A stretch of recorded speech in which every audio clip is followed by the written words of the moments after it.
好，博士你好。係啊，大家好，係。我哋好耐冇錄呢個喎，好耐冇錄呢個，大家都問我哋喺天后點解冇錄嘅咁樣，咁啊錄下啦，有嘢講咪講咯嗬。今日阿博士你呢隻你呢個眼鏡咁型嘅，玳瑁嚟喎。係啊。嚇呢個未見過我。嗯。你收埋咁多玳瑁眼鏡嘅。嗯。好，講下啲油點啊？阿博士你上次有講啊，大熱好多人賺錢咯。又唔可以講係大熱嘅。嚇。如果你話講升得多嘅就叫人揸銀犀利咯。銀嚇。我20幾蚊叫人揸噶嘛。嚇。咁啊，早2個禮拜叫啲人沽金，而家又準啦。呢2日跌到飛。46000度。跌咗好多啦。跌咗好多啊！跌咗好多啊！跌咗好多啊！10幾個 percent。係啊。早幾日，早2禮拜。跌咗好多。咁啊，有啲人問，點解咁準啊？嚇。好經驗嚟嘅。係。第一經驗啦，第二就亦都有少少好朋友俾嘅資訊啦。因為你世界嗰啲大莊咧得幾個啫嘛，佢真係有佢哋事前有部署噶嘛。而家最厲害梗係阿Donald Trump啦，差唔多佢控制晒開大開細嘅。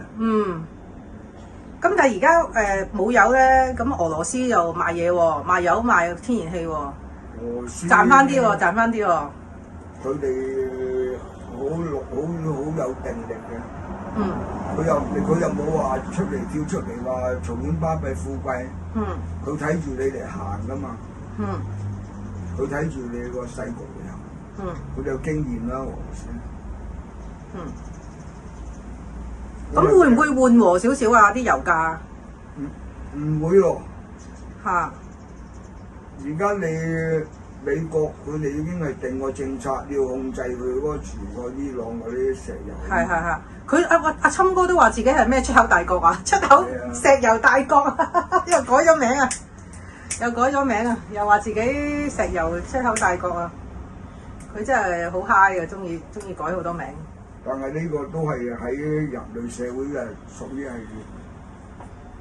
點樣講啊？好冇意義嘅動作咯。而家俄羅斯搞咗幾年都1000幾億美金啊！西方世界呢邊都使1000幾億美金。即係個俄烏戰爭。表面計數啊，未計其他好多損失。生命啊，係啊。嗰啲唔好計，就淨係講話錢銀嘅都1000幾億美金。咁而家你話你喺度搞伊朗幾日呢10日8日，都唔見咗100幾億美金啲經費。但係佢戰爭部長話要攞多200億喎。2000啊！200個 billion 啊！2000億美金啊！係啊！咁你條數又唔知點計？咁你諗下，全個世界啲人咁多人生活都覺得唔好。係啦。咁你嗰啲無厘頭咁樣去晒打仗，虛耗呢啲咁嘅資源。咁你究竟人類係聰明咧，抑或係愚蠢咧？咁啊，自己慢慢去反思下咯，係咪？有咩笑談啊？講啲笑談。講啲笑下。阿苗姐啊，你個 friend 啊？我個 friend。你後生嘅時識佢啊嘛？苗姐。我識佢啲自己有嘅。阿苗姐去咗揾阿侵哥。一落車即刻相擁，你哋睇到啊？睇到。跟住又話佢偷襲，又話阿苗姐你日本偷襲珍珠港喎，最叻你哋偷襲㗎啦，咁樣好搞笑啊！其實個記者問得論盡，又唔知道咁樣答，變咗自己係捉蟲啊！咁你又問阿侵哥，喂，點解你去偷襲？伊朗都唔通知你啲盟友啊？係啊，好搞笑。咁啊，侵哥啊！我俾個驚喜佢哋啊嘛！講偷襲啊，梗係你日本犀利啦！係啊，佢偷襲珍珠港，係啊，唔通佢偷襲我美國之前話俾我聽啊？咁好搞笑啊！所以係好搞笑。佢真係好搞笑，特朗普真係好搞笑。咁啊，世界大家而家咧就要定地啦，有幾個大危機會嚟㗎。係。有幾個大危機嚟㗎。涉及我哋自己中國嘅安危，係咁啊！大家咧要小心。例如咧？例如咧？要涉及自己安危。係。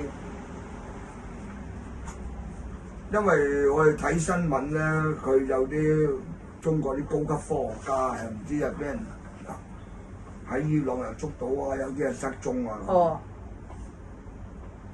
同埋而家我哋睇嗰啲新聞報導啦，中國嗰啲軍部啊、嗰啲高層啊，好多又冇落咗台啊。嗯。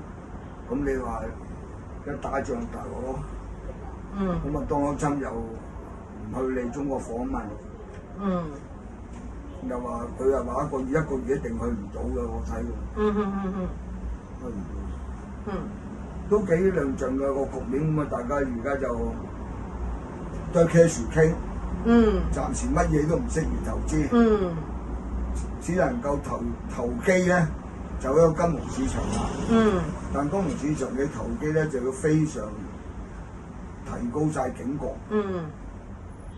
啊！你有1000蚊投資100蚊啊，冇所謂。當輸咗冇所謂。但保持咗我哋都係要萬里長空。即係睇佢危險線高啊嘛。咁但有啲又傳得唔好啦，又有啲無厘頭嘅人咁啊加鹽加醋咁啊，講到中國就危機四伏啊咁。就冇必要㗎，冇必要宣揚。係咯。因為中國佢哋捱慣嘅中國人，只要你唔好搞嗰啲老百姓，佢自己識執生㗎。同文化大革命唔同啊嘛。